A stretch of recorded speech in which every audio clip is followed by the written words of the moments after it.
وہی ذات ہے۔ درود اور سلام جناب محمد الرسول اللہ صلی اللہ علیہ وسلم پر، جنہوں نے ہم تک اللہ کا یہ پیغام پہنچانے کا حق ادا کیا ہے۔ اللہ تعالیٰ فرماتے ہیں وَلِلَّهِ مُلْكُ السَّمَاوَاتِ وَالْأَرْضِ، زمینوں اور آسمان کی بادشاہت اس اللہ ہی کے لیے ہے۔ وَيَوْمَ تَقُومُ السَّاعَةُ، اور جس دن اس دنیا کا خاتمہ ہوگا، قیامت قائم ہوگی، یخسر المبطلون، اہل باطل بہت بڑے نقصان میں ہوں گے۔ وَتَرَى كُلَّ أُمَّةٍ جَاثِيَةٍ، تو دیکھے گا ہر امت گھٹنوں کے بل پڑی ہوئی ہو۔ کل امت تدعی الی کتابہا، ہر امت کو اس کے اعمال نامے کی طرف اس کو بلا لیا جائے گا۔ الیوم تجزون ما کنتم تعملون، اعلان ہوگا کہ آج تمہیں تمہارے اپنے عملوں کا ہی بدلہ ملے گا۔ ھذا کتابنا ینطق علیکم بالحق، یہ ہمارا لکھا ہوا ریکارڈ ہے، ہماری کتاب ہے جو تمہارے اوپر سچ سچ بول کر بتائے گی۔ انا کنا نستنسخ ما کنتم تعملون، تم جو کچھ کرتے تھے ہم نوٹ کر لیتے تھے، ہم لکھ لیتے تھے۔ فاما الذین آمنوا وعملوا الصالحات، بس وہ لوگ جو ایمان لائے اور انہوں نے اچھے کام کیے، فیدخلہم ربہم فی رحمتہ، ان کا رب ان کو اپنی رحمت میں داخل کرے گا۔ ذالک ھو الفوز المبین، یہ بڑی کامیابی ہے۔ اللہ اکبر۔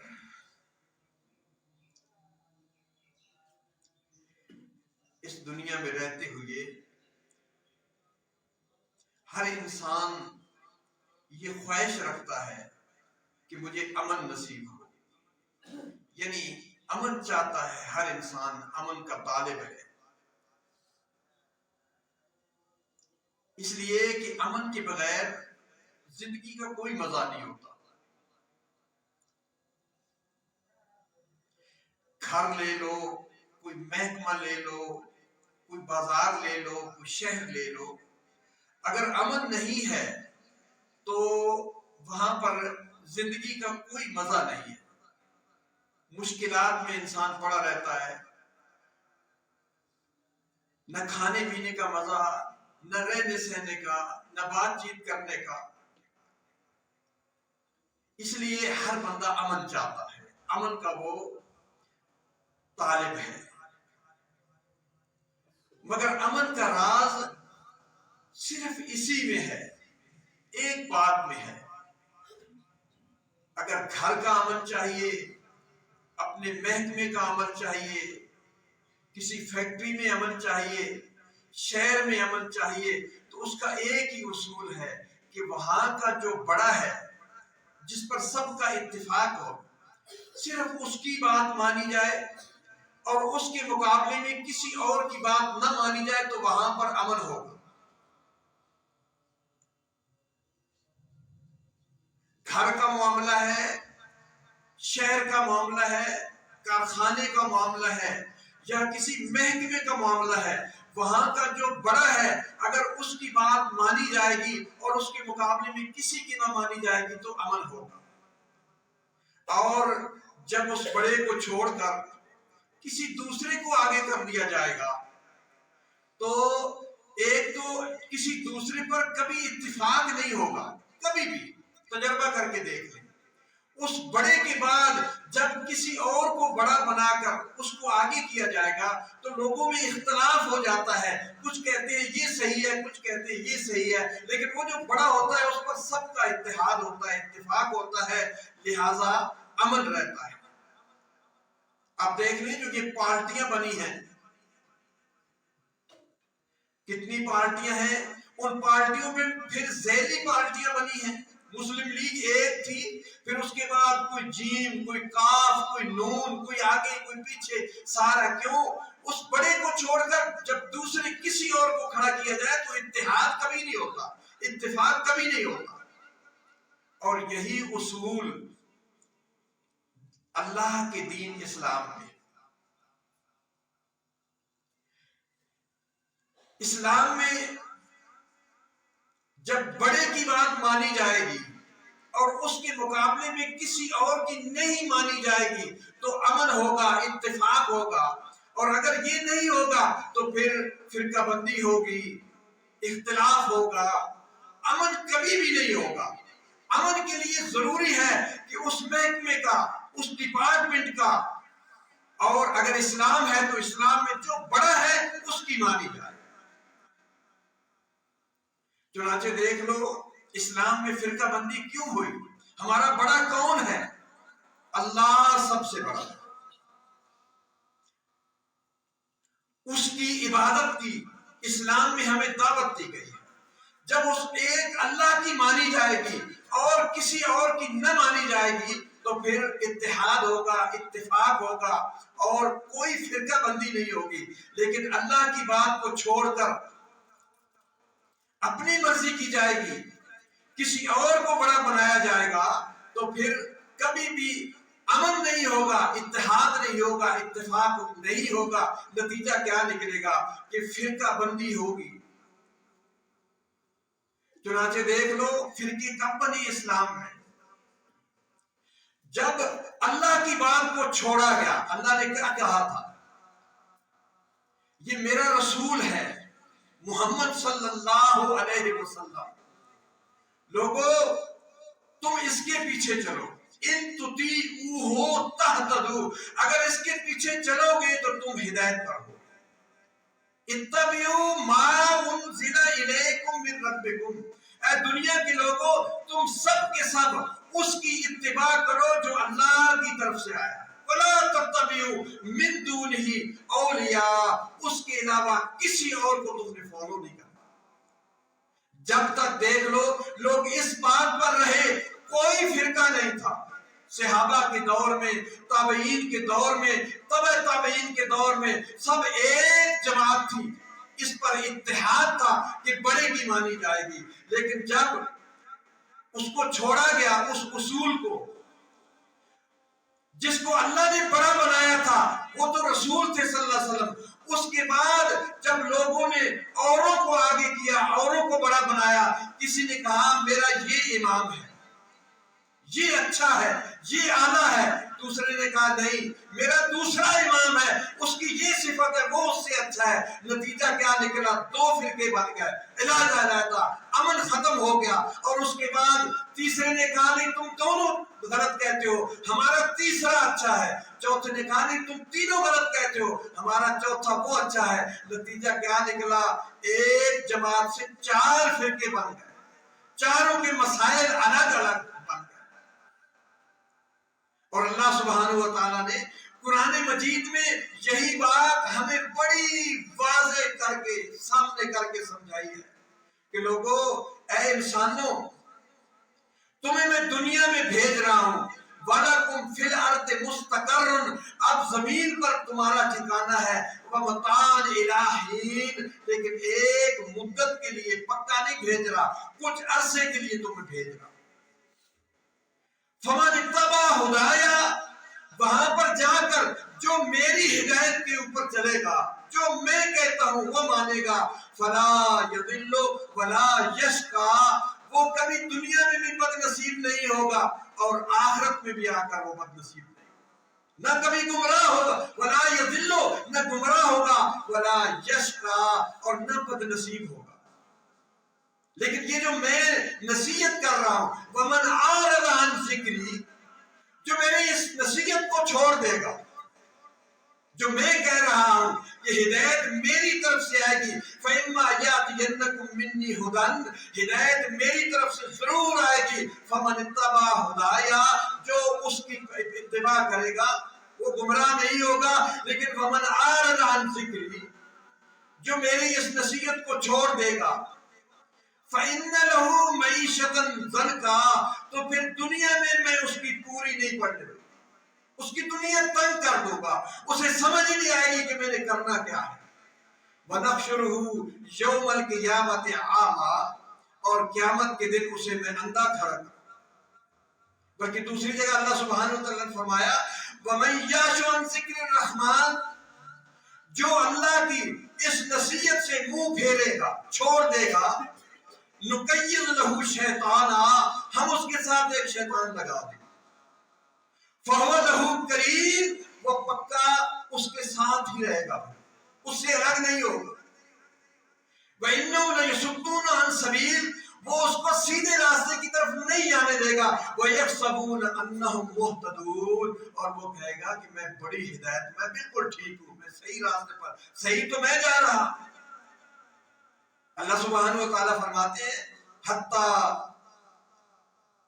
یہاں تک کہ جب اسے موت آ جائے گی، اس کی پھر آنکھ کھولے گی، آؤ میرے ساتھ بنا کیا، میں نے جب اللہ کی اس ہدایت کو چھوڑا جو اللہ کی طرف سے میرے پاس آئی تھی، جس کا مجھے حکم ملا تھا، جب میں نے اس کو چھوڑا تو میرے ساتھ حال کیا ہوا، کالا کہے گا یا لیتا، ہے میری شامت، بینی و بینکا بعد المشرقین، تیرے اور میرے درمیان بہت دور کا فاصلہ ہوگا، تو مجھ سے بہت دور ہوگا، فبئس القرین، تو میرا بڑا برا دوست بنا رہا۔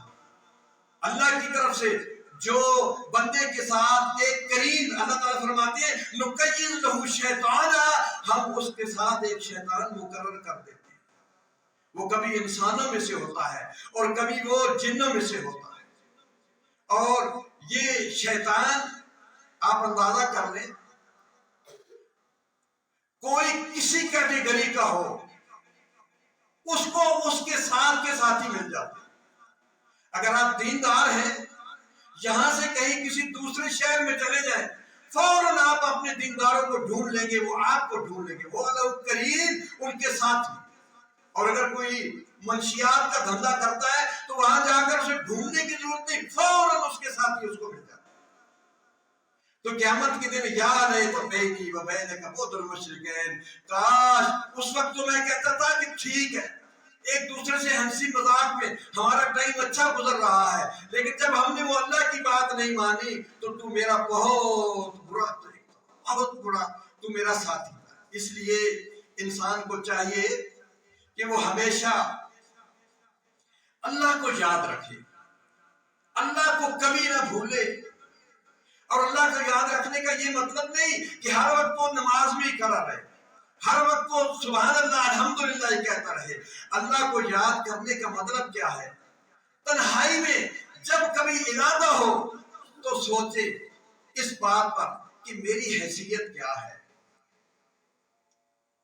پھر آسمان و زمین کی طرف نگاہ دوڑائے کہ یہ سارے دیکھو اللہ کی مخلوق، اللہ اس آسمان کا خالق، اللہ اس زمین کا خالق، اللہ میرا خالق، اور زمین و آسمان میں کتنی مخلوق ہے۔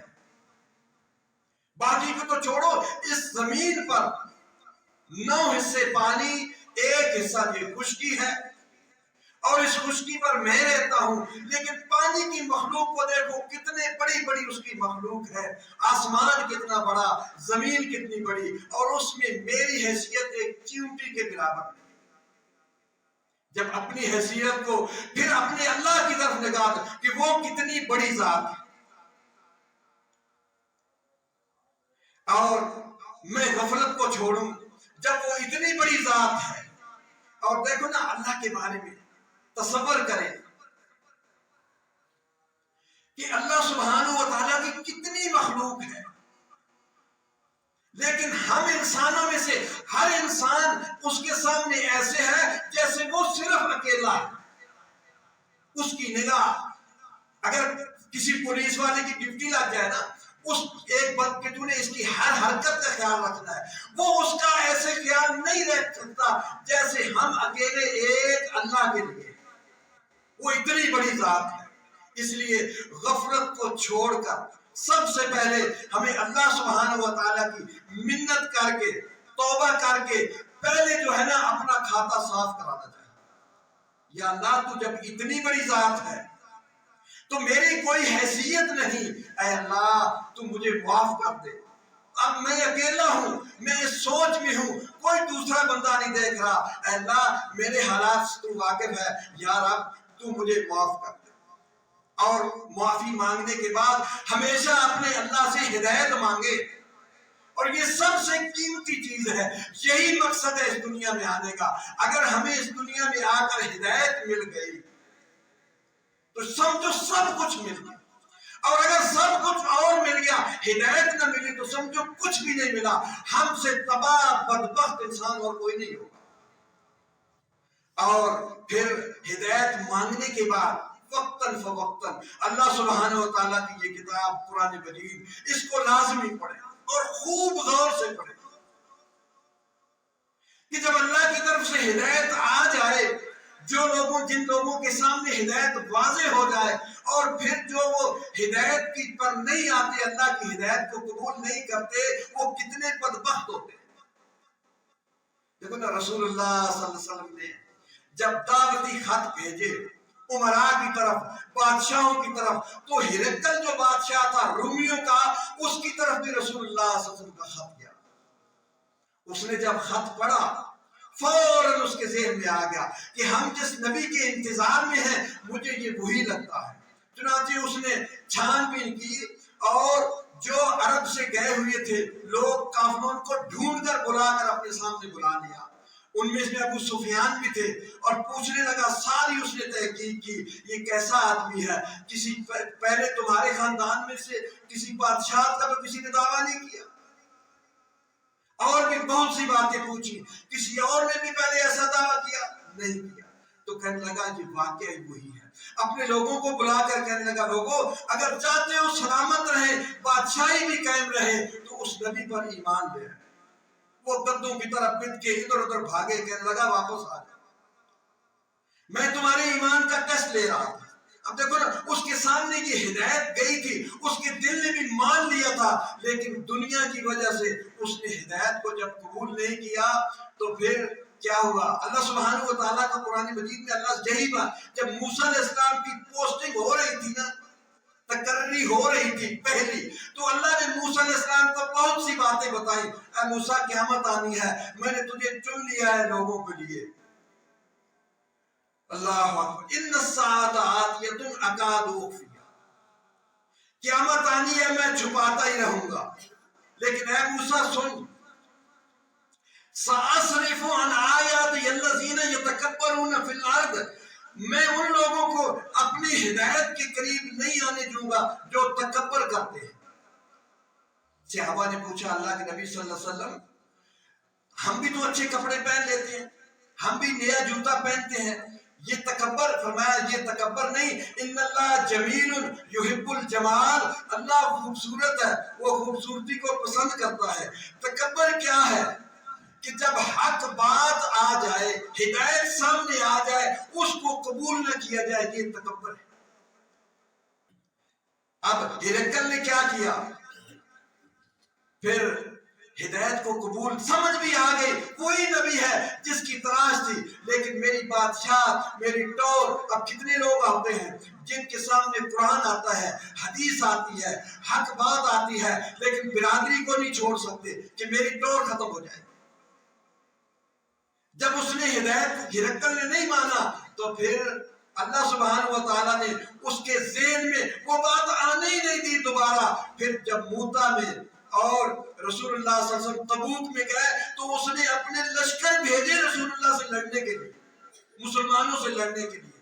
میرا مقصد یہ ہے کہ جب آپ اللہ سے ہدایت مانگے تو خالص ذہن کر کے اے اللہ مجھے ہدایت دے دے. قرآن مجید پڑھیں کہ جب بھی اللہ کی بات میرے سامنے آئے گی تو فوراً میں قبول کروں.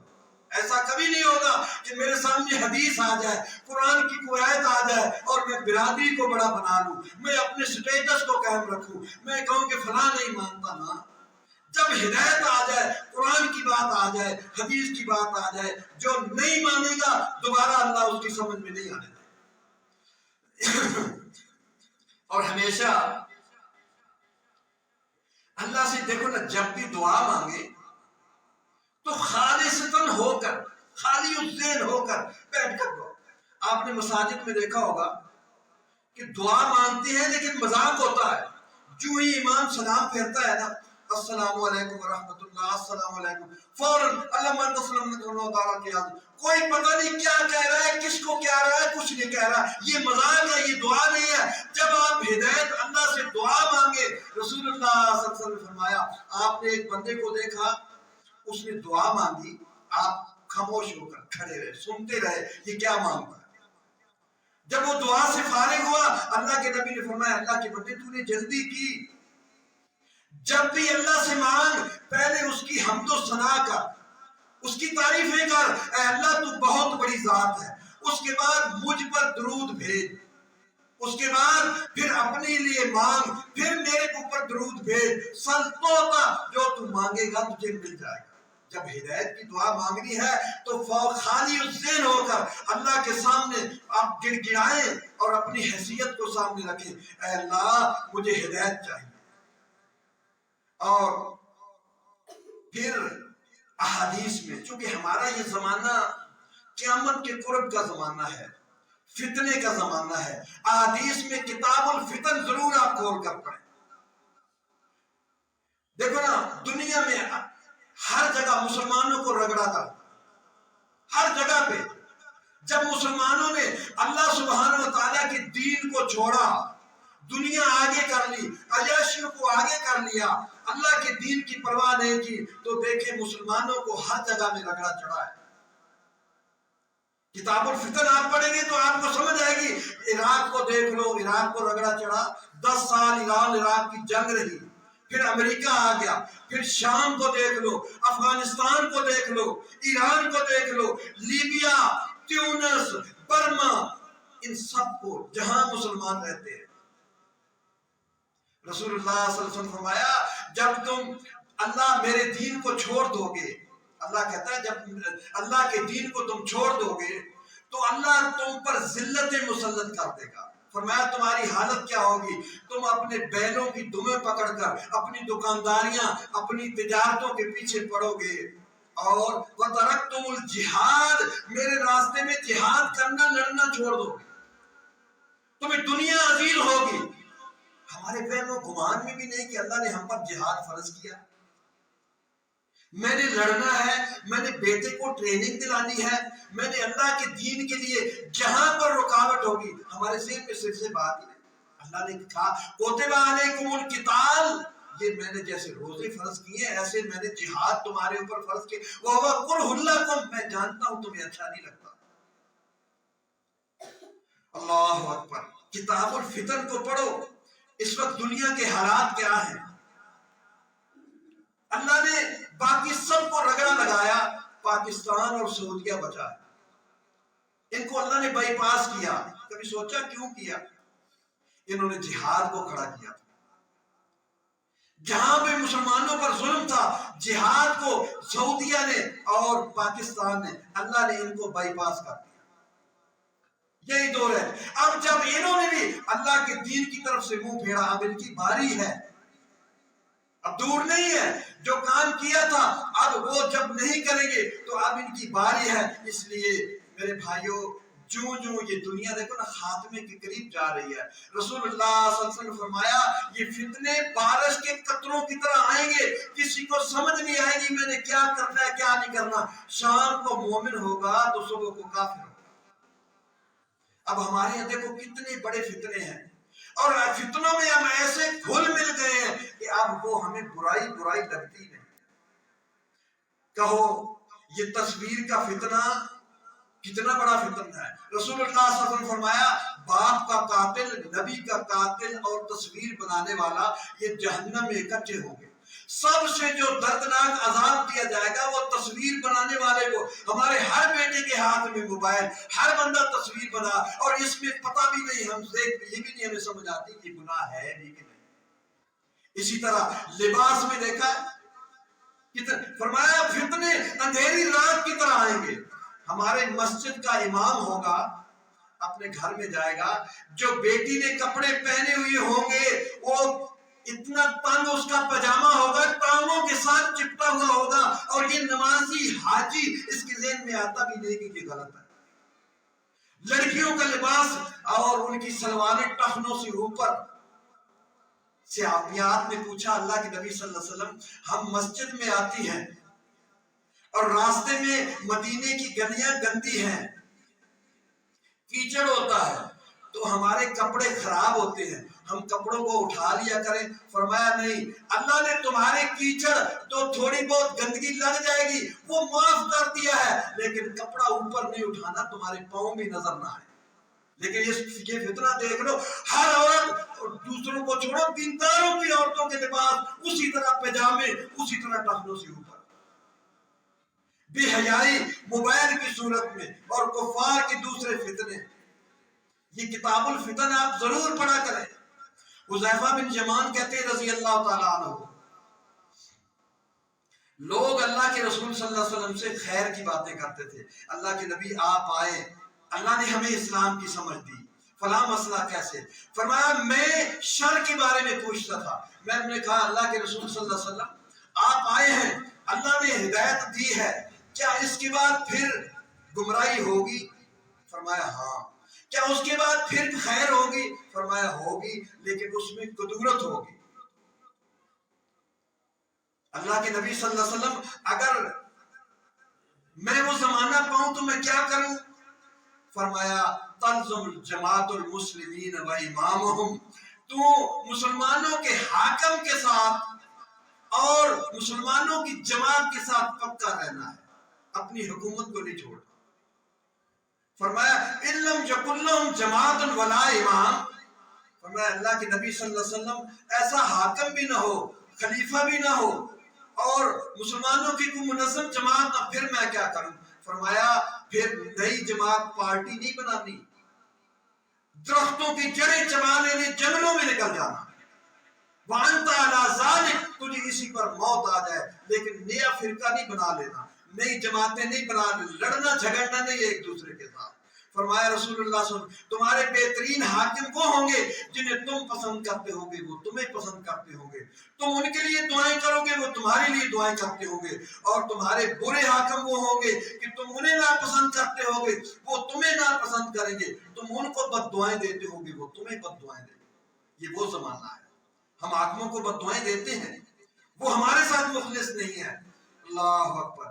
پوچھا اللہ کے نبی صلی اللہ علیہ وسلم پھر میں کیا کروں؟ جنگ کروں ان سے؟ تیرا دین تو غالب نہیں ہوگا۔ فرمایا نہیں، جب تک وہ نماز پڑھتے رہیں، مسجدوں میں آتے رہیں، تو پھر تم نے اس وقت تک ان سے جھگڑا نہیں کرنا، ان سے ان کا حق ان کو دینا ہے، ان کی اطاعت کرنی ہے، اور اگر وہ تمہیں تمہارا حق نہیں دیتے تو وہ تم نے قیامت کے دن حق لے لینا۔ اللہ اکبر۔ یاد رکھیے گا میرے بھائیوں، فتنے کا دور ہے، بہت سنبھل کر چلنا ہے، اور اس فتنے کے دور میں رسول اللہ صلی اللہ علیہ وسلم نے فرمایا تھا الا ان من کان قبلکم من اہل الکتاب، سنو تم سے پہلے جو امت تھی وہ یہودی تھی، اہل کتاب تھی، افترقوا علی ستین و سبعین ملہ، وہ اختلاف کر کے 72 فرقوں میں بٹ گئے تھے، وَإِنَّ هَذَا الْمِلَّةَ، اور یہ میری ملت، میری امت، سَتَفَرِّقُ عَلَىٰ ثَلَاثٍ وَسَبْعِينَ، یہ 73 فرقوں میں بٹ جائے گی، سِنْتَانِ وَسَبْعُونَ فِي النَّارِ، 72 آگ میں جائیں گے، وَوَاحِدَةً فِي الْجَنَّةِ، ایک جنت میں جائے گا، وَهِيَ الْجَمَاعَةُ، وہ جماعت ہوگی جس پر میں۔ فرمایا اے میری امت کے لوگوں سنو، جب فتنے کا دور ہوگا تو پھر اس وقت بھی ایک جماعت حق پر ہوگی، لا تزال طائفۃ من امتی علی الحق، فرمایا بنی اسرائیل کے 72 فرقے بنے، میری امت کے 73 بنیں گے، سب آگ میں جائیں گے، ایک جنت میں جائے گا، لیکن ان جب 72 فرقے بن جائیں گے تو اللہ کے نبی نے فرمایا میں گارنٹی دیتا ہوں ایک جماعت، ایک گروہ، ایک فرقہ ہر دور میں ہمیشہ حق پر قائم رہے گا، لا تضرهم من خالطهم، ان کی مخالفت کرنے والے ان کا کوئی نقصان نہیں پہنچا سکیں گے، حتی تقوم الساعہ، قیامت، یہاں تک کہ قیامت آ جائے گی۔ اس لیے یہ جب فتنے کا دور ہے اور ہم نے اللہ سے دعا مانگنی ہے، ہدایت مانگنی ہے، وہ ہدایت ہمیں کہاں ملے گی؟ ہمیں پتہ بھی ہونا چاہیے کہ اتنے فرقہ بندی کا جب یہ دور ہے، بہت فرقے زیادہ ہیں، تو ہم نے اس میں کیا کرنا ہے؟ اس جماعت کو ڈھونڈنا ہے جس کی رسول اللہ صلی اللہ علیہ وسلم نے گارنٹی دی تھی، اور گارنٹی کیا دی تھی؟ لا تزال طائفۃ من امتی علی الحق، میری امت میں سے ایک گروہ ہمیشہ حق پر رہے گا۔ وہ جماعت جو حق پر ہوگی، جو جنت میں جائے گی، اسے ناجی گروہ کہتے ہیں۔ اور وہ ملے گا کہاں پر؟ ہم نے یہ دیکھنا ہے کہ کوئی زمانہ اس سے خالی نہ ہو، ہر دور میں وہ ضرور ہو۔ آپ کسی مشہور فرقے کا نام لے لیں، کسی کا بھی، جس نام سے وہ مشہور ہے، کوئی کسی نام سے مشہور ہے، کوئی کسی نام سے مشہور ہے، اس کو آپ لے لیں، وہ کب بنا ہے؟ کیا ہر زمانے میں تھا؟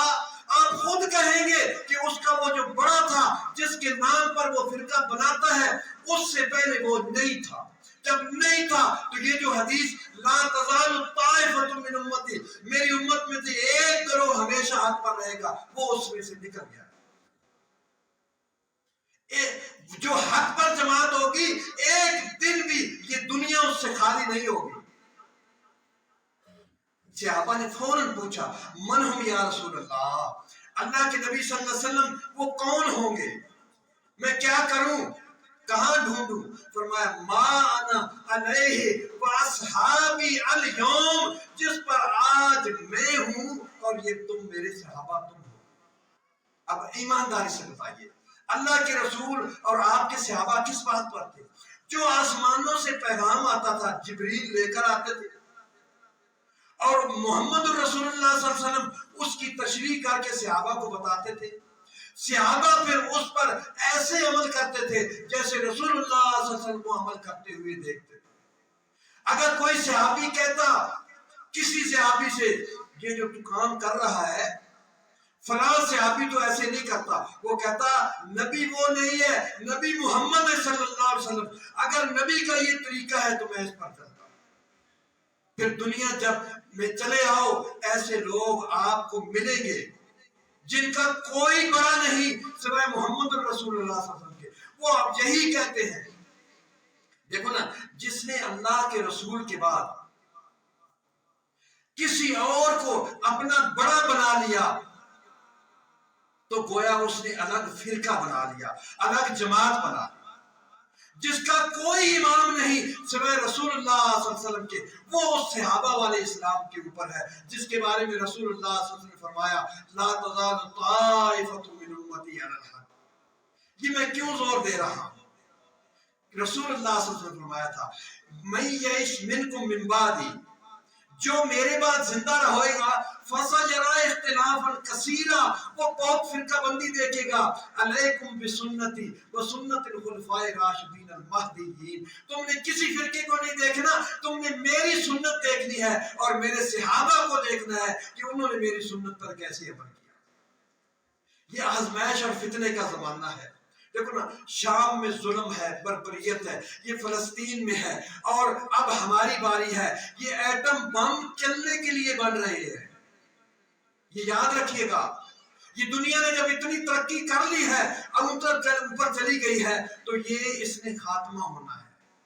تفسیر المنار موجود ہے، اس کو پڑھ کے دیکھ لیں، اس میں علامہ رشید لکھتے ہیں کہ عنقریب چھوٹے چھوٹے ملک بن جائیں گے، بن گئے ہیں، ہم نے دیکھا۔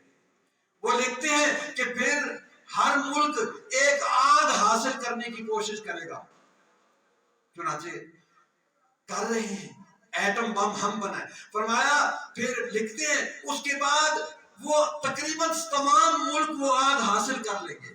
پھر یہ ڈر ہوگا جو پہلے پھینکے گا وہ جیت جائے گا، حتیٰ کہ پھر سارے پھینک دیں گے۔ کہتے ہیں اس کے بعد جو لڑائی ہوگی، کہیں سے کوئی ڈنڈا کوئی ہتھیار مل جائے تو، لیکن وہ دنیا ایک دفعہ، اب یہ وہ زمانہ ہے، زیادہ نہیں چلے گی، لیکن کم از کم ہم کامیاب اس صورت میں ہوں گے ہم اگر ہدایت پر ہے، ہمارا اسلام ٹھیک ہے، ہمارا کیس سرکاری ہوگا، ختم ہم بھی ہو جائیں گے، لیکن آگے چل کر ہمیں جنت مل جائے گی۔ اس لیے سب سے ضروری کام آج جمعے کا لب لباب کیا ہے کہ آپ اللہ سے ہدایت مانگیں، پچھلا کھاتا صاف کرائیں، اور یا اللہ وہ لوگ جو جنت میں جائیں گے اور مخلص ہو کر ان کو ڈھونڈیں، اور جو ہی آپ کو اپنے نبی کی سنت، اپنے نبی کی بات مل جائے، پھر پیچھے نہیں ہٹنا۔ جو پیچھے ہٹتا ہے اللہ اسے پیچھے ہٹا دیتا ہے۔ اللہ مجھے اور آپ کو کہنے اور سننے کے بعد سمجھنے کی توفیق عطا فرمائے۔ وآخر دعوانا الحمد